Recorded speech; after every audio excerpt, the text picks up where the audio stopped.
আসসালামু আলাইকুম রহমতুল্লাহি ওয়া বারাকাতুহু। আজ আমরা এসেছি হুগলি দাঁতপুরে, যেখানে বিশ্ব ইজতেমা হওয়ার কথা ছিল। তো আমরা আমাদের মসজিদ থেকে উত্তর শালিগড়িয়া মসজিদ থেকে আমরা এসেছি। আমাদের সঙ্গে হাজি সাহেব আছে, আরও একটা হাজি সাহেব আছে, আরও কিছু সাথী রয়েছে। তো আমরা সকলকে নিয়ে আমরা এখানে এসেছি। আমাদের আসার উদ্দেশ্য হলো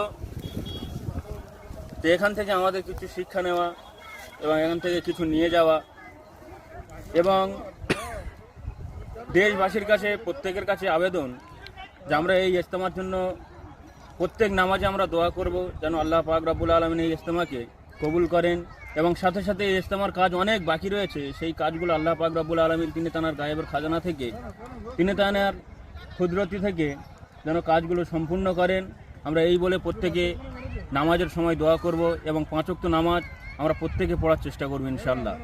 আর আমরা প্রত্যেকেই আসবো, এই ইজতেমার ময়দান থেকে আমরা ঘুরে যাব এবং এর থেকে কিছু জ্ঞান অর্জন করে যাব ইনশাআল্লাহ। আল্লাহ পাক আমাদের প্রত্যেককে কবুল করে নিন।